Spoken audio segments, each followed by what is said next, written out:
Hello दोस्तों, मैं astrologer Anshu आप सभी को एस्ट्रो ज्योतिष अंशु में हार्दिक अभिनंदन करता हूं।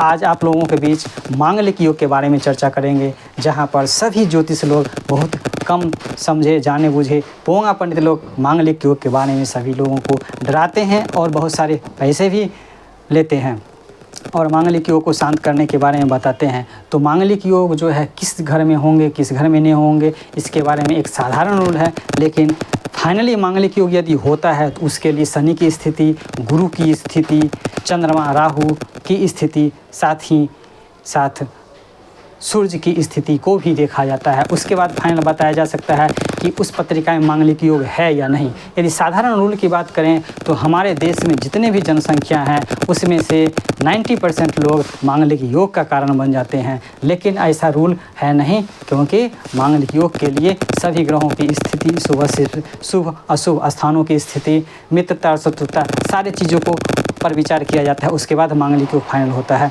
आज तक अपने करियर में हम मांगलिक योग के बारे में बात करें तो इतने सारे पत्रिका देखने के बाद सिर्फ और सिर्फ 5 मांगलिक योग ही हमें प्राप्त हो पाया है, जिन व्यक्तियों के पत्रिका में मांगलिक योग था। इसलिए कहीं पर भी मांगलिक योग बताया जा रहा है तो उसके बारे में न डरे नहीं, घबराए नहीं और अच्छी तरह से अपनी जानकारी को साझा करें और उसके बाद ही मांगलिक योग के बारे में विचार करें। तो आज हम मांगलिक योग के बारे में बताएंगे कि किस घर में बैठा हुआ मंगल ग्रह के कारण मांगलिक योग बनता है। साधारण रूल यह है कि पहले घर, जिसको लग्न कहा जाता है, चौथे, सातवें, 8वें और 12वें घर में मंगल ग्रह यदि स्थित हो तो वह मांगलिक योग माना जाता है। यदि पहले घर में मंगल ग्रह बैठे हो तो जातक के स्वभाव में उग्रता, गुस्सा के जैसा व्यवहार होता है और उनकी दृष्टि चौथे घर पर जाती है, जो पहली दृष्टि होती है और माता के साथ संबंध को खराब कर देता है। दूसरी दृष्टि जो 7वें दृष्टि होता है वो पत्नी के साथ संबंध खराब कर देता है, यहाँ तक कि पत्नी के साथ संबंध विच्छेद करने का भी योग बना देता है, तलाक का योग भी बना देता है और हमेशा लड़ाई झगड़ा झंझट होते रहता है। 8वीं दृष्टि मंगल का 8वें घर पर जाता है, जिसके कारण हमेशा ऑब्स्टेकल, परेशानी, दिक्कत और परेशानियों का सामना करना पड़ता है। एकाएक अचानक ही कोई ना कोई घटना घटित हो जाता है और परेशानियों का सामना करना पड़ता है। पहले घर में यदि मंगल ग्रह स्थित हो तो उसका ये सब फल होता है। अगले घर की तरफ बढ़ते हैं, जिसमें चौथा घर आता है। चौथे घर में यदि मंगल ग्रह स्थित हो तो मांगलिक योग माना जाता है और माता के साथ बहुत ही संबंध विच्छेद कर देता है, क्योंकि चौथे घर में मंगल ग्रह स्थित होने के कारण वह नीच का हो जाता है और परेशानी पैदा करता है। लेकिन लग्न के अनुसार सभी लग्न में अलग अलग मंगल ग्रह बैठे रहते हैं चौथे घर में। इसलिए यदि कर्क राशि में चौथे घर में कर्क राशि लिखा हो और कर्क राशि में मंगल बैठा हो तो वह नीच क्या होता है। सभी लग्न में यदि चौथे घर में मंगल ग्रह बैठे हो तो नीच का नहीं होता है। कर्क राशि में यदि बैठा हो मंगल तो वह नीच का होता है। यहाँ पर यदि मंगल ग्रह बैठे हो तो माता के साथ संबंध बहुत ही खराब हो जाता है, हमेशा झगड़ा झंझट और माता के साथ संबंध विच्छेद तक हो जाता है। इसकी पहली दृष्टि 7वें घर पर जाता है, जो पत्नी के साथ संबंध विच्छेद करता है, पत्नी के साथ झगड़ा झंझट कराता है और पत्नी के साथ तलाक का योग भी बना देता है। 7वीं दृष्टि कर्म क्षेत्र पर और 8वीं दृष्टि इनकम के घर पर जाता है, तो इनकम से संबंधित और कर्म क्षेत्र से संबंधित परेशानियां पैदा करता है। तीसरे मंगल योग जो है, तीसरे मंगल ग्रह जो है 7वें घर में यदि बैठे रहें तो मांगलिक योग बनाता है दोस्तों। और इस घर में स्थित मंगल के कारण पत्नी के साथ संबंध विच्छेद होता है, विवाह होने में बहुत ही देरी होती है और यदि विवाह हो भी गया तो हमेशा लड़ाई झगड़े झंझट होते रहते हैं और परेशानियों का सामना करना पड़ता है। इसके साथ ही तलाक का योग भी बना देता है और हमेशा दिक्कत का सामना करना पड़ता है। रोजी रोटी, व्यवसाय वगैरह में परेशानी का कारण भी बनता है। पहली दृष्टि इसका 10वें घर पर जाती है, जो कार्य क्षेत्र का होता है, और दूसरी दृष्टि जो 7वीं दृष्टि होती है वो लग्न पर जाता है और 8वीं दृष्टि लग्न के साथ ही वाणी भाव पर, दूसरे भाव पर जाता है। तो जातक का व्यवहार जो है वाणी की दोष होता है, हमेशा बोलचाल व्यवहार में गड़बड़ी होता है, गुस्सैल स्वभाव होता है, नेचर होता है, कार्य क्षेत्र में झगड़ा झंझट का योग बना देता है। तीसरे घर जो होता है मंगल ग्रह यदि 8वें घर में स्थित हो तो मांगलिक योग, पूर्णतः मांगलिक योग माना जाता है।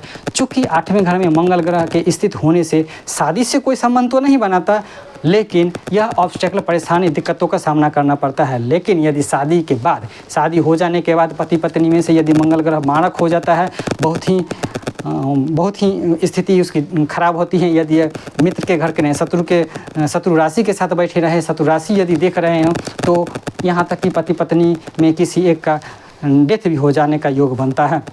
और इसका भयानक परिणाम होता है, क्योंकि 8वें घर में मंगल के बहुत ही परेशानियों का सामना करना पड़ता है। और पहली दृष्टि इनकम के घर पर और दूसरी दृष्टि जो है यानी 7वीं दृष्टि जो होता है वाणी के घर पर जाता है, और तीसरी 8वीं दृष्टि जो हो तीसरे घर पर जाता है। इसके साथ ही इनकम में परेशानी और वाणी से संबंधित परेशानी होने के साथ साथ छोटे भाई बहनों के साथ संबंध खराब करा देता है, छोटे भाई बहनों से अलग रहने का योग बना देता है। उसके बाद यदि हम अगले घर पर चलते हैं तो 12वें घर में यदि मंगल घर स्थित है तो यह सैया सुख का होता है। यदि पति पत्नी के बीच जो है संबंध हमेशा खराब तो नहीं रहते, लेकिन मांगलिक योग बनता है। और ख़ास करके पति पत्नी के बीच रात्रि के समय, सैया सुख के समय जब एक साथ बेड पर रहते हैं तो दोनों के बीच झगड़ा झंझट होने का योग बना देता है। पहली दृष्टि इनका तीसरे घर पर जाता है, और तीसरे घर पर जाने के कारण छोटे भाई बहनों से संबंध भी, छोटे भाई बहनों से झगड़ा झंझट, छोटे भाई बहनों के साथ न रहना, अलग रहने का योग बना देता है। दूसरी दृष्टि जो 7वीं दृष्टि होती है छठी घर पर जाता है, तो इसका ये एक फ़ायदा होता है कि ऋण रोग शत्रु का स्थान है, ऋण रोग शत्रु में कमी कर देते हैं। और 8वीं दृष्टि जो है पत्नी के घर पर 7वें घर पर जाता है, जिसके कारण पत्नी के साथ संबंध तो खराब करता ही करता है, साथ ही डिवोर्स का भी योग बना सकता है। दोस्तों, ये सभी मांगलिक योग बनाने का विधि है, ये जनरल रूल, साधारण रूल है। किसी भी पत्रिका को देख के नहीं कहा जा सकता है कि ये मांगलिक योग का पत्रिका है। इन सभी घरों में पहले, चौथे, 7वें, 8वें या 12वें घर में मंगल बैठा रहो तो मांगलिक योग जरूरी नहीं है कि है। उसमें गहन अध्ययन करने के बाद ही पता चल सकता है। शत्रु राशि में बैठा हुआ है, मित्र राशि में बैठा हुआ है, शनि की स्थान कहाँ है, शनि का प्लेसमेंट क्या है, गुरु का प्लेसमेंट क्या है, चंद्रमा का प्लेसमेंट क्या है, राहु का प्लेसमेंट क्या है, इन सभी को देखने के बाद डिग्री कितना है, सूर्य का स्थिति कहाँ है, सूर्य से अस्त तो नहीं है, कितने डिग्री पर कौन से ग्रह प्लानिट बैठे हुए हैं, उसके बाद ही फाइनल कहा जा सकता है कि ये मांगलिक योग है या नहीं। इसलिए साधारणतः पोंगा पंडित लोगों के कहने पर कि मांगलिक योग है, डरे नहीं, भयभीत न हो और किसी अच्छे एस्ट्रोलॉजर के पास जाएं, अपने पत्रिका को दिखाएं और उसके अनुसार आगे काम करें। क्योंकि हर मांगलिक योग और हर मंगल का प्लेसमेंट जो है अलग अलग होता है। यदि मान लीजिए चौथे घर में ही मंगल है तो किसी पत्रिका में जो है वो उसमें कारक माना जाता है और अच्छे घरों के मालिक होते हैं, इसलिए मंगल ग्रह मांगलिक योग नहीं बनता है। जैसे मीन लग्न की बात करें तो वह जो है मांगलिक योग नहीं माना जाता है, उसमें अच्छे घरों के मालिक माने जाते हैं। तो इसलिए सभी अलग अलग घरों पर विचार करने के बाद ही, अच्छे प्लेसमेंट सभी घरों को देखने के बाद ही मांगलिक योग को फाइनल किया जा सकता है। तो ये जानकारी कैसी लगी कमेंट करें, लाइक करें, शेयर करें अपने दोस्तों में और सब्सक्राइब करें, ताकि जो वीडियो आपके साथ बनाएं वो सबसे पहले आपके पास पहुंच जाए। धन्यवाद। राधे राधे।